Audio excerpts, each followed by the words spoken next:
So I am excited for this next speaker. I am. I think one of the OSINT community is amazing, right? And I think we've seen that today too, in just the Slack and the chats. And I think one of the things that makes the OSINT community amazing is basically how kind of welcoming it is. Right? People are like, hey, I don't have a technical background. Like that doesn't matter. Hey, I didn't do this. I didn't do that. Doesn't matter. Welcome aboard. Right? It just really, really is. And we end up with such a diverse community that I think a lot of other fields in this industry, frankly, couldn't even imagine. And my background, some of you know, some of you don't. I was in federal law enforcement for almost 22 years, right? And that was just one of those things. And now to have someone who it's like, so OPSEC is obviously very, very important, trying to keep myself and my teammates and my coworkers safe. And then to see the opposite side of the spectrum, though, someone's like, hey, I was selling drugs on the dark web. OPSEC was super important to me. You want to hear me talk about it? Like, yeah, I want to hear you talk about it. So I'm super excited for this one. It's his Sam Bent. He spoke at DEF CON last year. Went fantastic. A lot of you may listen to a podcast called Darknet Diaries, and it's a great podcast. There's a lot of really, really good episodes about there. Sam was actually just featured on one of those episodes that I listened to earlier this year. And so, like I said, when someone who definitely had some skin in the game. I've never sold drugs on the dark web. I just do it at the flea market like a normal person, right? But you're someone who is selling them on the dark web, using this OPSEC to try to basically protect their freedom and to talk about these concepts like, heck yeah, I'm all about it. So I'm sure someone beat me to it. But Sam, welcome to the OSINT community. And I'm very much looking forward to hearing this talk. So, see,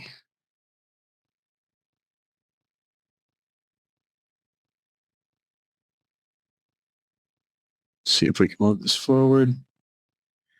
So thank you. This whole summit it's been mind blowing for me because a lot of this stuff I did without actually knowing what I was doing, if that makes sense. I remember when Maltego first came out, which was forever ago. And it was an amazing tool back then.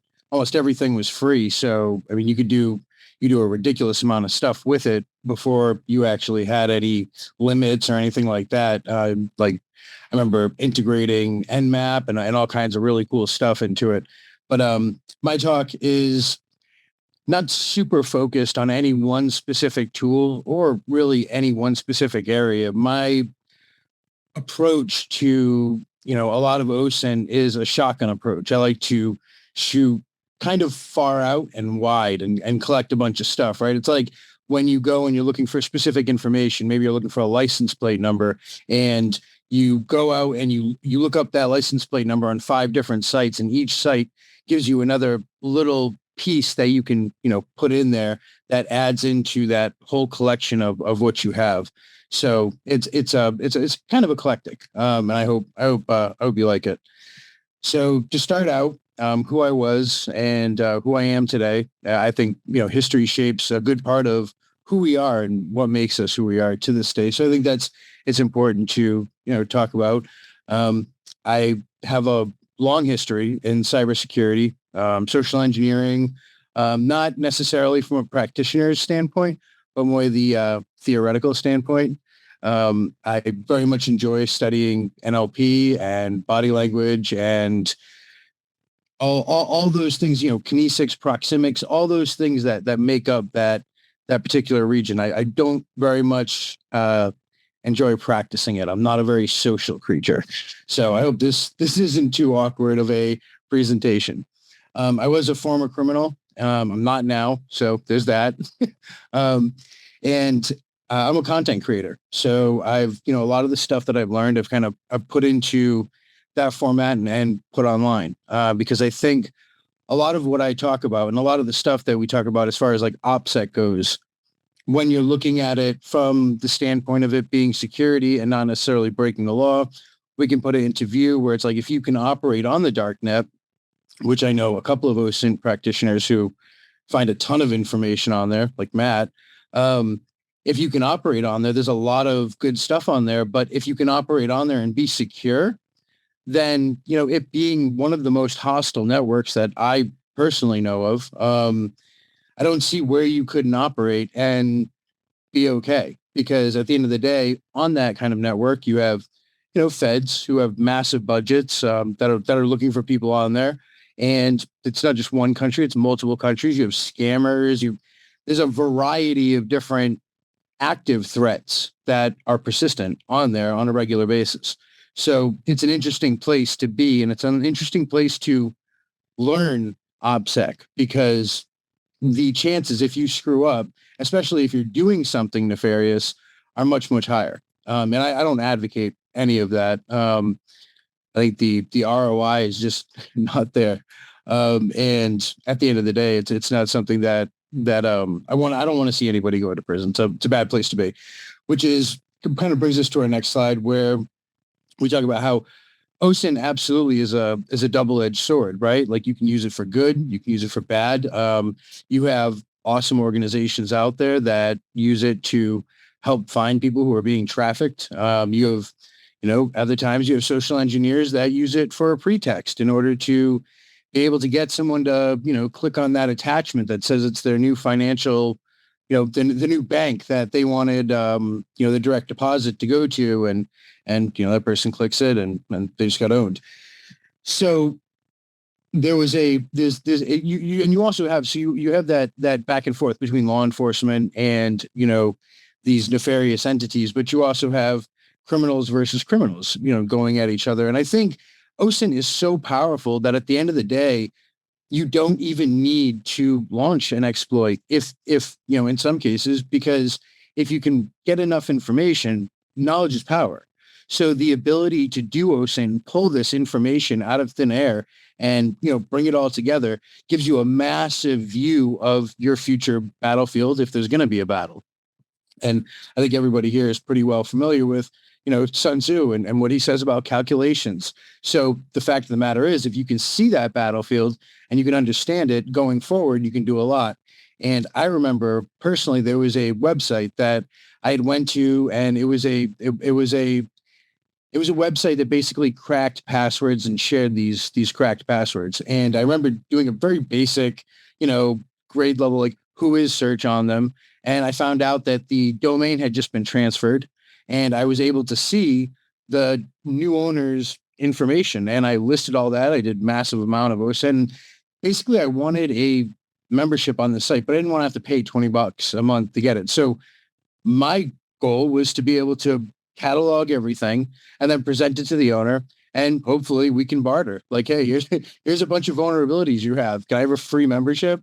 And that worked out well. And then he actually made me an admin, and I made a member who was on a previous site admin. He ended up killing the site. But it's interesting how far we can get with just pure information that's already out there. And I think another thing is how relative it is to say that these people or those people are criminals, because at the end of the day, according to a study that was done, we're all criminals.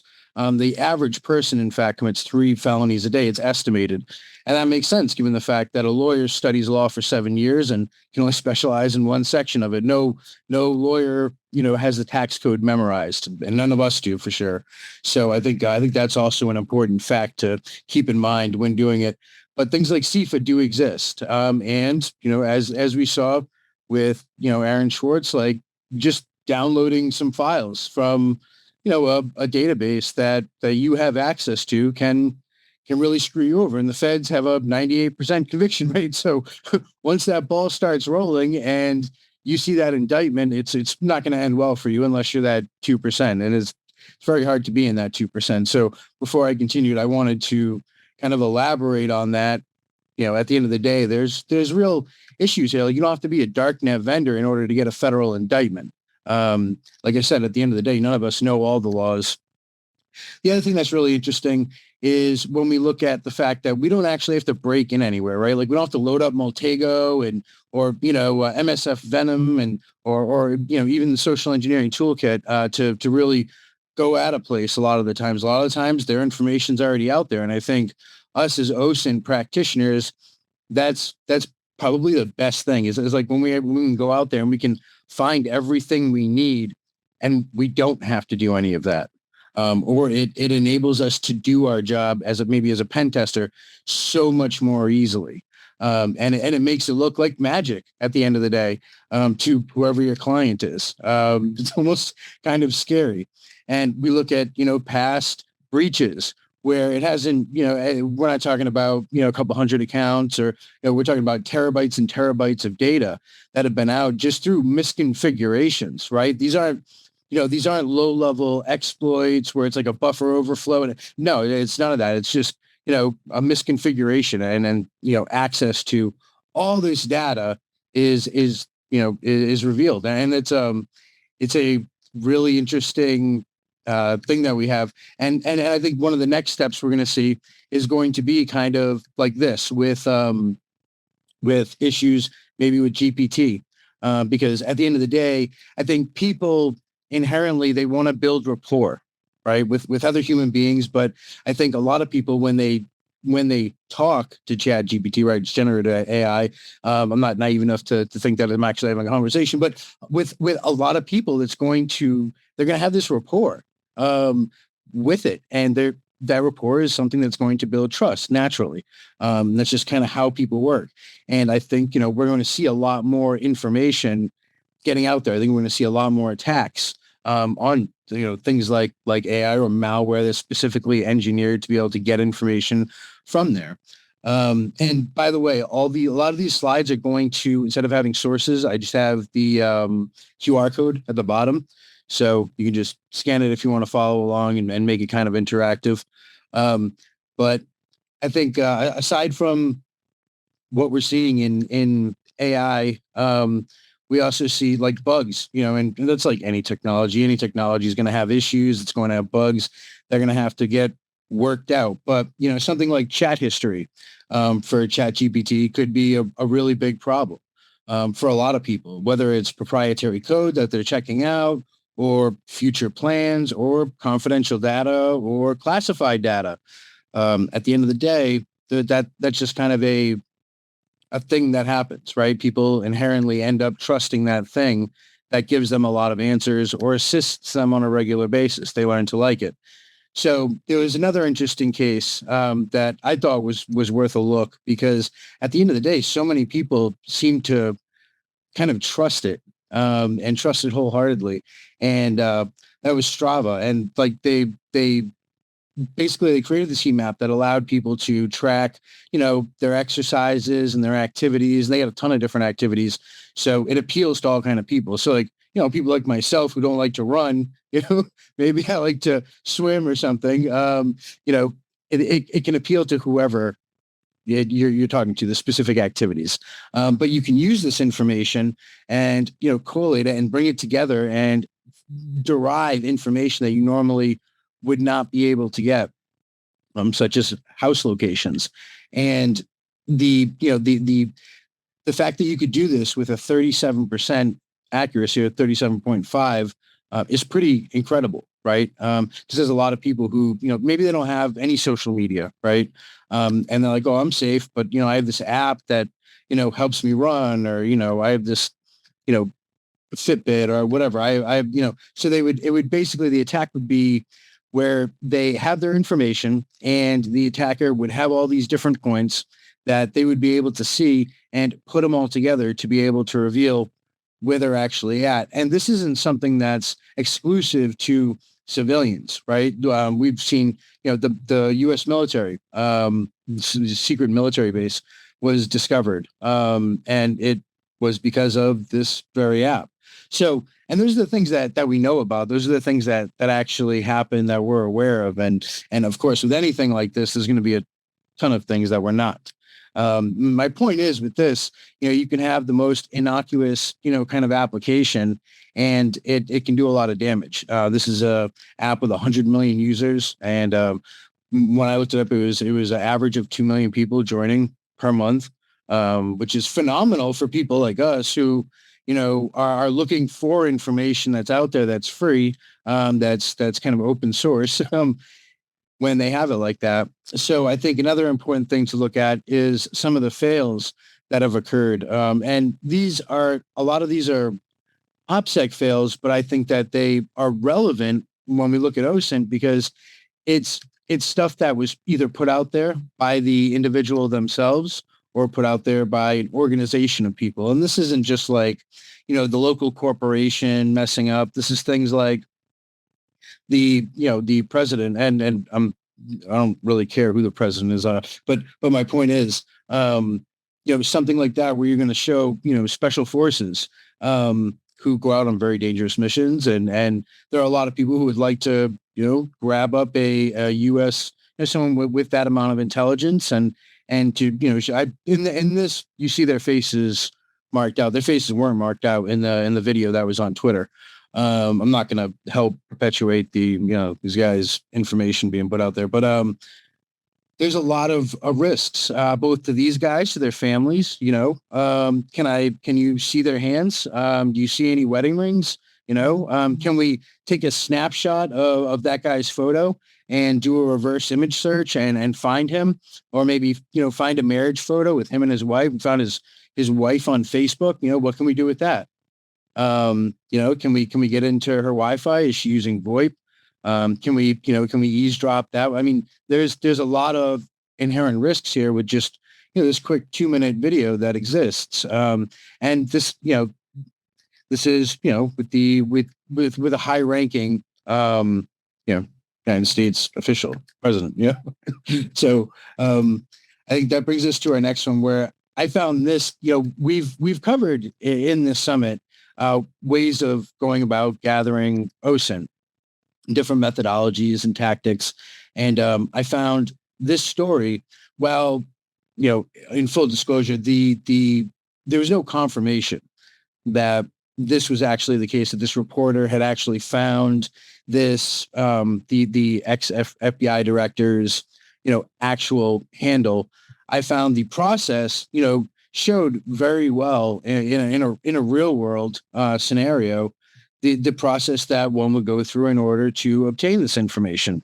And again, like, maybe we can look at it, from the last slide, where it's like, okay, well, it's the president. Maybe it's just, they whatever, maybe we overlook that. With this one, you would expect someone who, runs the FBI to, maybe be able to not talk about the fact that they have a secret Twitter at a dinner, and you would expect that not to be made public, and but the way that this person reverse engineered and found this handle was brilliant. I thought it was great, and to go, to analytically go through it step by step. And I'm not going to read the whole slide, but to go through it step by step and to do it in 4 hours. I thought it was really great. And this is just a journalist. This isn't some, master in OSINT. I think that's really the beauty about OSINT at the end of the day is you don't have to have a PhD to be able to do this. And, again, because information is one of the most valuable things on the face of the earth, it also makes you extremely dangerous to be able to gather all this information, especially if you're doing it from an adversarial, point of view. Which brings us to our next chapter, which is actually using it to follow or track or understand law enforcement better. Because if we're doing this as an adversary, and this, by the way, just like I said in the beginning, OSINT being a double-edged blade, this works both ways, right? So it works whether you're law enforcement or you're a criminal, right? It's both the same thing, which is why, you can have a conference like this or like DEF CON, where you have people who are on both sides of that fence, both legal and illegal, but they come together with a unique and a like-minded passion for the same thing. And their use cases might be different, but at the end of the day, we both use Maltega, we both use Casefile, we're both, I think probably one of my favorite Twitter accounts is Daily OSINT, which releases every day. He's putting out a new cool OSINT tool that not all the time. I've actually been able to see him. Looks like my slide got messed up here, but my use cases for Pacer specifically were threefold.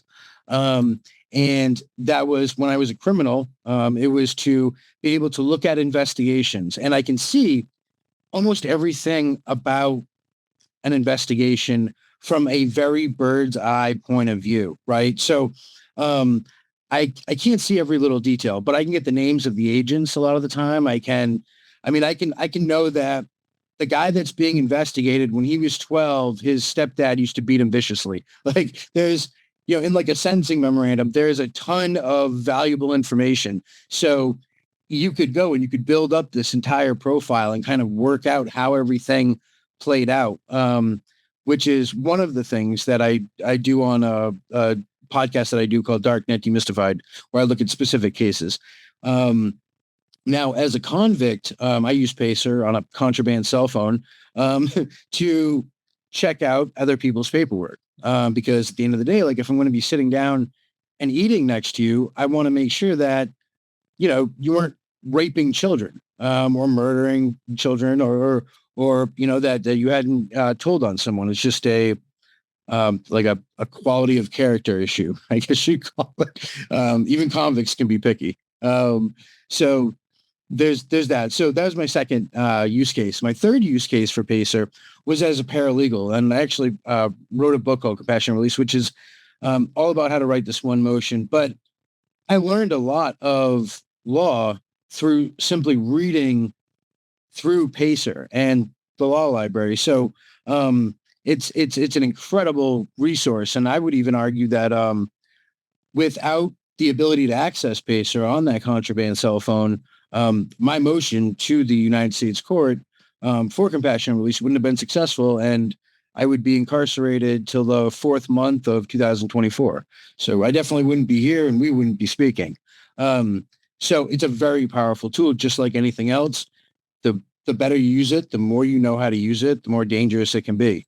So, I like to apply that. And I think it goes far beyond just those three use cases, right? We can look at historically how things used to be. I mean, historically, they used to put a lot of information on Pacer, such as like a PSI. And a PSI, for those of you who don't know, is a pre-sentence investigation. It's basically a a wild card for you Linux lovers. It's going to give you everything. It's going to tell you everything about a person from when they were born till now. It's going to reveal everything, but it also reveals if they were an informant and all that kind of stuff. So the U.S. courts ended up blocking that. They don't allow you to access that now. So you have other things where you look at sentencing memorandums. You look at you look for things like Rule 35Bs. You look for different things where if I'm doing it from a convict standpoint, I could tell if you told, even with the United States court blocking a lot of those things, we could still decipher that and find it in black and white. And if you're looking at it from a OSINT point of view, where you're like, okay, I'm trying to learn how law enforcement works because maybe they're my adversary, then you can see how this person was caught. I've read a ton of affidavits by FBI agents and for darknet vendors, a lot of the times, Coinbase is in there. And usually it's not good. Usually it's like they have the same Coinbase account for 3 years and it's horrible OPSEC. But my point is, a lot of this stuff was just out there. And there was no obfuscation on their part. So if I'm sitting back from a disconnected standpoint, I'm reading this and I haven't done anything illegal yet, knowing this information is incredibly valuable because I can see how other people made that mistake, but it also tells me through osmosis what law enforcement looks for. And I can, try to move around that. And obviously we know with AI now, there's a whole bunch of, it can be extremely challenging, not impossible, but extremely challenging to actually, do something like that and get away with it. But I think if we know how someone worked in the past and we know how they're working currently, then it gives us a very good idea of how they're going to work in the future, right? Like they say, those who don't know history are doomed to repeat it. And I would say that those who fully understand it can understand what's going to come next. They can see what's going to happen next before it actually happens. And that's incredibly valuable.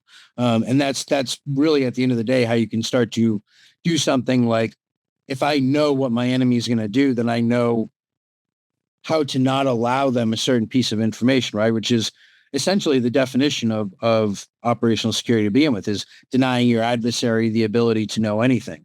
And again, we're doing this, through a database that's all, these are all public records. So the next thing I would come across, that if I was having this discussion, we were having a Discord back and forth, a lot of people say, well, Sam, it's not free, right? Like at a certain point you have to pay like 10 cents a page. And yeah, you're absolutely right. I mean, my last Pacer bill was like $300. So it's definitely not free. I would love to see it become free. I think it should be free, but it's definitely not. However, it is in some cases. And this is one of those use cases. If you are extremely strategic with your searches, you can search, once every quarter for free. So that's an option. You have some other, options too, where like if the court gives you access and things like that, that's great. You can also contact them, I believe, and state that you're a researcher, and that's also cool. But I think they're kind of they have some PTSD now from like Aaron Schwartz downloading just hundreds and hundreds of documents. So there's that. But what happens if you don't want, in order to have Pacer, I have to create this account with the federal government. I have to put in a credit card, right? And obviously we all know there's, ways around that. But, I have to put this in, and I don't want to do that. Well, there's an open source, kind of version of Pacer, and it's not a version. What you're going to find on Google Scholar is going to be massively less than what you're going to find on Pacer. Like Pacer is going to have newer cases. They're going to have, if something happens in a case right now, you're going to know the next day or the day after that. There's not a lot of time where you're not going to be able to see that. So you can see the most recent updates. Google Scholar is more of like a take what you can get. It's basically an open source law library that lets you look up, articles or case law. So there's a ton of case law that you can get. So for example, if you don't want to pay a ridiculous amount of money or you don't want to drive to your state capital to look through the law library that they have, you can hop on here. You can see things like Supreme Court cases in that state, which I do all the time, to be able to cite relevant law in court motions. So Google Scholar is phenomenal. Broadcastify is basically, imagine back in the 90s, like, when you had a scanner, like a police scanner, and I know a bunch of people still have them today, but you had this scanner and you could listen to what's going on in your area in real time.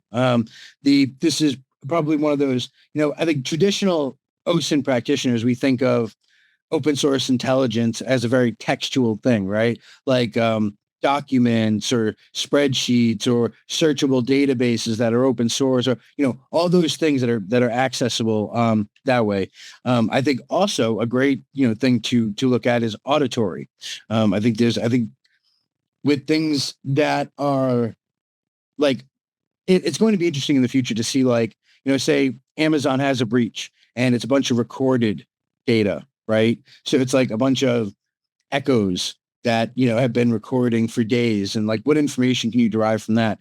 We'll have to pour it into a transcript and Control F but I think one of the things that gets overlooked is other mediums of media for open source intelligence gathering. And that's not always true, because we do have like, cameras, right? That's a big thing in OSINT. People looking at looking through cameras, looking at cameras, try to figure things out. So that brings me to my next point, and it's the Wayback Machine. And I know everyone right now is like, "Oh man, really? Like that's we've been talking about that since forever, since before we called it OSINT." But I'm not talking about the Wayback Machine specifically for us looking at a domain, right? What I'm talking about it for is for its collections. So they have this section on the site where when you go there, if you scroll down, you'll see these collections, and they're collections of different things, whether it's PDFs or manuals or anything else like that. So knowing this, one interesting thing would be is to like, okay, this is basically a massive, cache of different specific topics or items, right? Aside from looking up the obvious OSINT, you know, my interest was like, okay, well, what can we find on law enforcement, right? And it turns out for text, over 1 million results. And, you can see on the left there, a bunch of other results too, new movies, data, audio.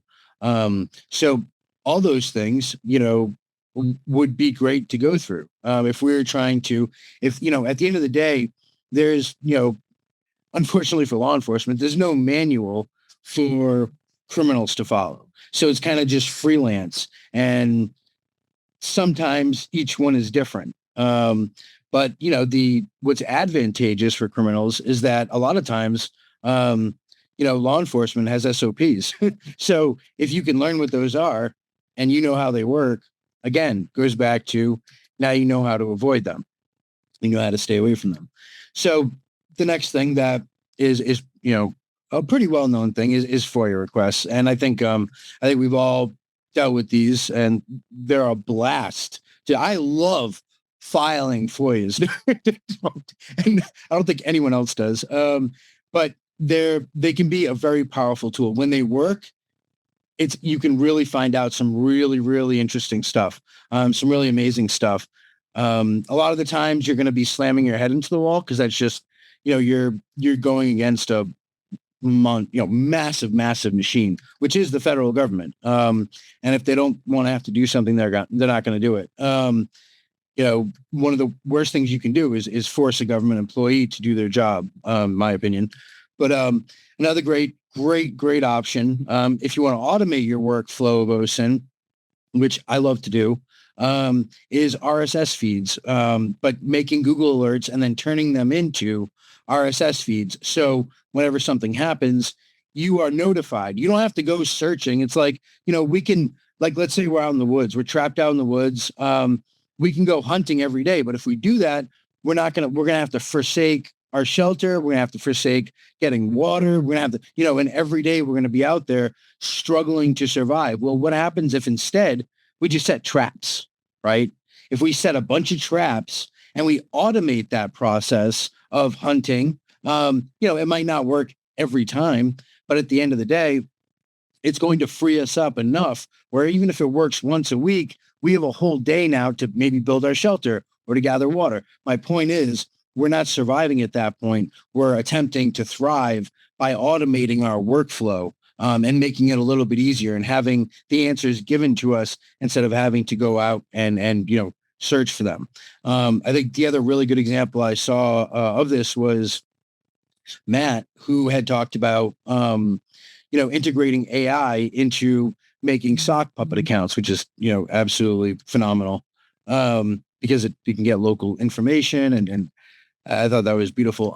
So jumping paywalls, a lot of us, a lot of people already know about this. They can do it with ease, but a lot of the times all it is JavaScript that's doing it. So if that's what you have, it really sucks if at the end of the day, that's what's standing between you and the information you need. So the ability to remove that and get away from it and bypass it and get the information you need is awesome without having to, spend $50 for a subscription to Forbes. Like I'm good, and it's, simple enough with like a tool like this where you just click, boom, now I have that information.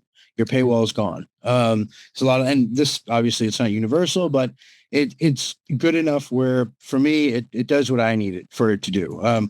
So state criminal background checks, and a lot of people are going to be familiar with this, but also, the ability to go out and find parking tickets or just stupid stuff like that. If nothing else, it gives you, some kind of geological data that you can use.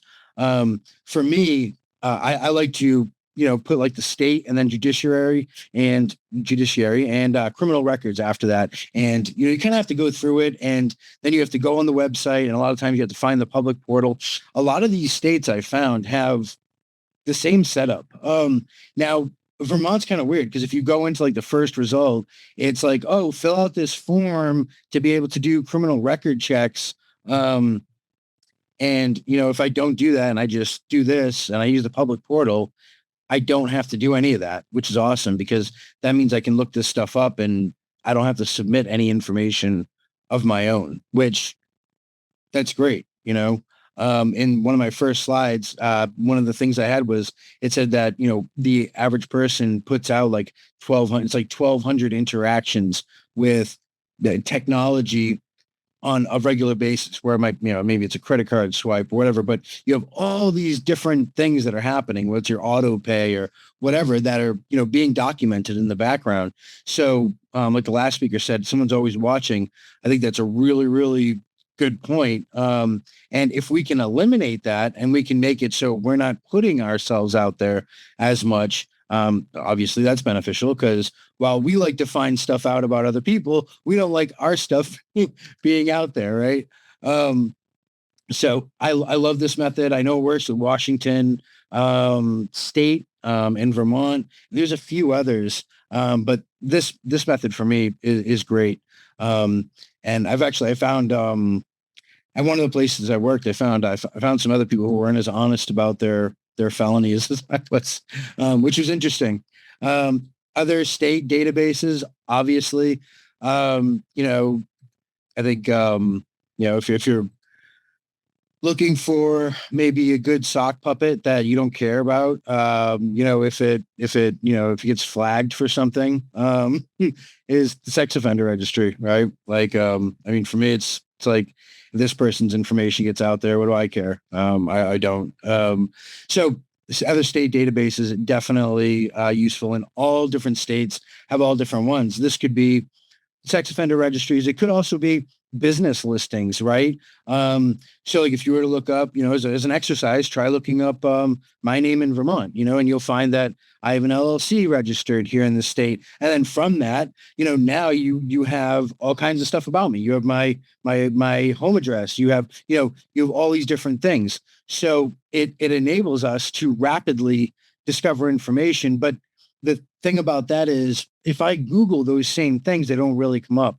And I find that's really kind of an interesting field we go into, where it's like, we have a lot of sites now that aren't necessarily fully open to Google. It's like, I've looked things up before on Reddit and easily been able to find them. Whereas like, if I Google it, I don't find those same Reddit posts, which is, like I said, it's interesting to me. So now we go to, law enforcement tactics. If I'm coming at this as an adversary to law enforcement, I want to know, how they're trained, how they think, and how they work. And that might entail also learning, about things like SIGINT and all these other things that are, collectively going to make up, intelligence gathering for that entire community. It might also go to military, because as a lot of people know, we have a lot of ex-military who are law enforcement. So, obviously they're going to bring their particular skill sets to that career. So one of the first ones, which is unfortunate because it's paid, but I figured I'd put it in here anyways, because it's an eclectic source and it's not that much. But and it also gives me on this site the different types of training that we're going to see for law enforcement. Because I'm not law enforcement. What do I know? What they're trained in. But it's nice to have a categorized list. So if I find it on an open source area, I can say, okay, well, this one doesn't have investigative skills, right? Maybe I'll keep looking for that, or maybe I'll look for it by category. This just opens that up. And it also lists the course. It says what's in them, and it says how long they are. So at the end of the day, we know, what the content is. We can figure out how deep they actually go based off of that.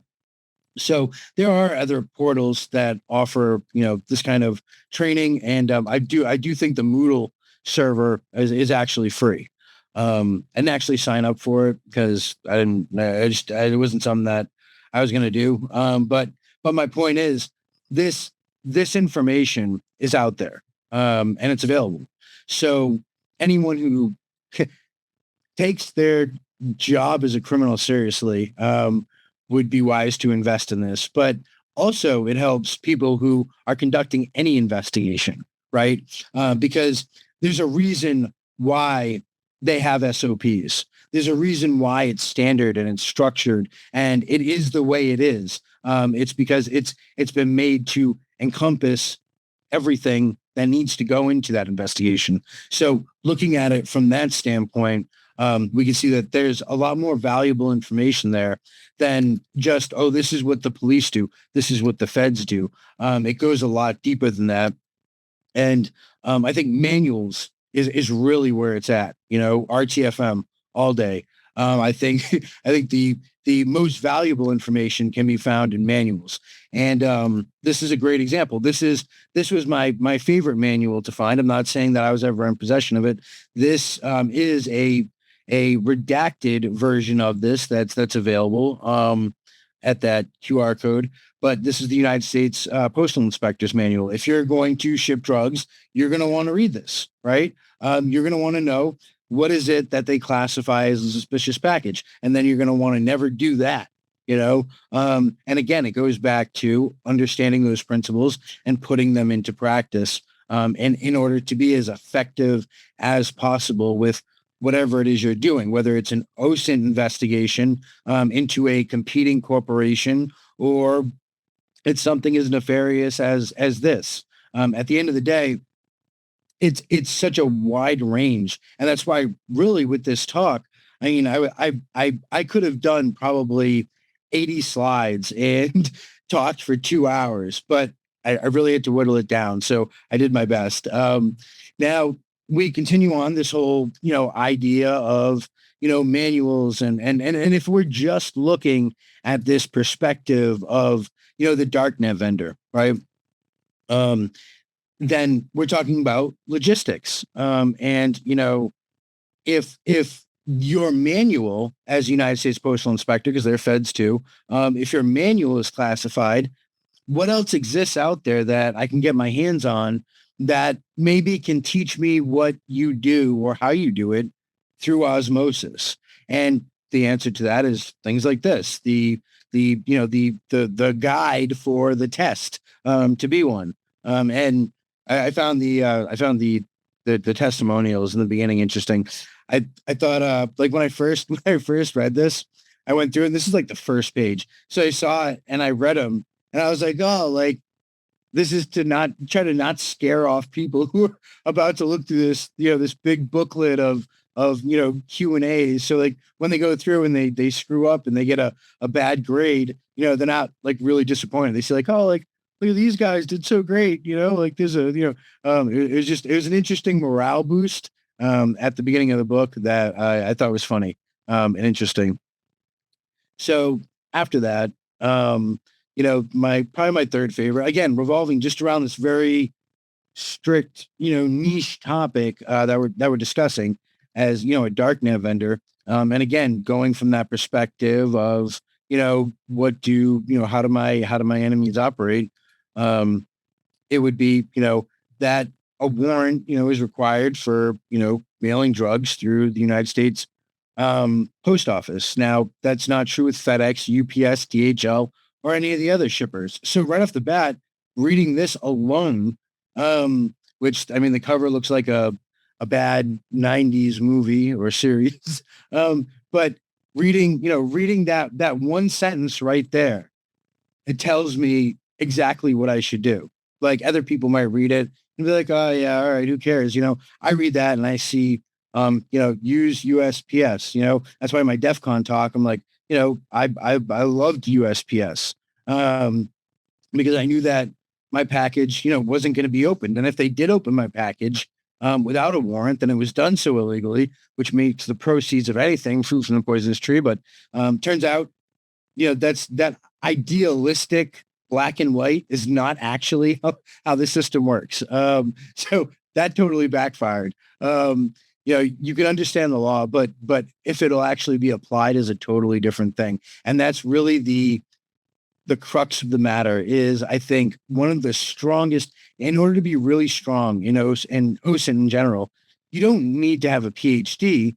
You have to be adaptable, and you have to be relentless, and you have to persevere.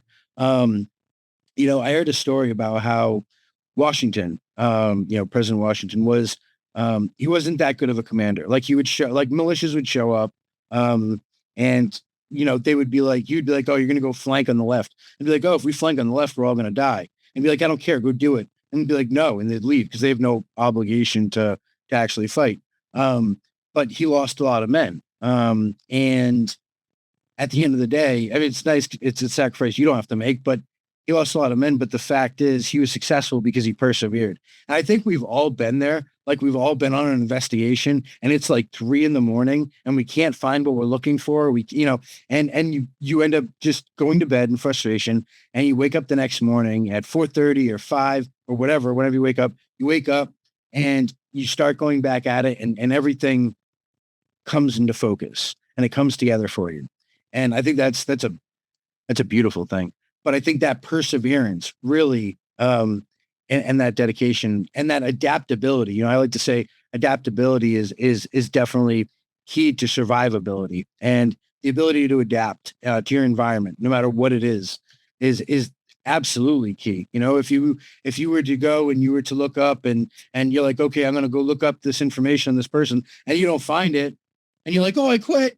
Like your time in OSINT isn't going to be very long. So I find like that it's just very interesting. And then seeing all the tools that are coming out more and more every day. Like I said, probably one of my favorite YouTubes is Daily OSINT, because it's new tools, a lot of which I've never even seen.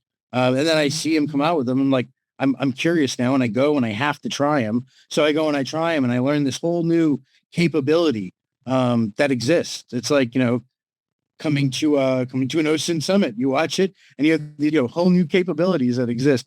And it's fascinating. So how you doing, Matt? Oh man, for those kind of a little bit behind the scenes baseball, earlier this year, I posted something on LinkedIn and someone replied with a very thoughtful comment. And I thought, wow, that was really quality. Later on, I was driving to San Diego to meet some friends of mine, and I listened to the episode of Darkweb Diaries, Sam's episode, and I'm like, think that's the name of the person who left that thoughtful comment. And I got to San Diego and I reached out to him, and Sam and I have chatted many times since then. And so when he put in to speak here, I was just like over the moon. And that talk just exceeded all expectations. Like after we're done here, go read the comments in the Slack. And I honestly wouldn't be surprised if you didn't almost start tearing up a little bit. Like they were absolutely fantastic and they were all very, very well earned. So I got to tell you, man, I hope we can get you to DC in a few months for the OSINT Summit there. But worst case, next year in Vegas, at one place or the other, drinks are on me. So I've made that offer to you several times now, and I'm insistent on it. Plus, apparently, you're running a bootleg distillery behind you, judging over your background. So It was one of the things the feds didn't take.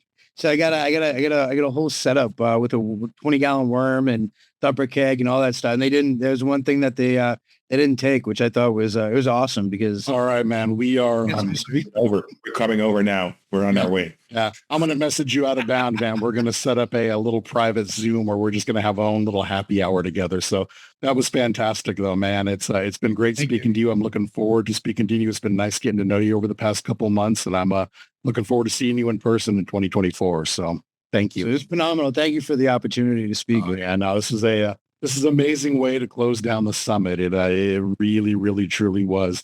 I think Nico, how thankful are you that now at the very end we don't have to pick our favorites?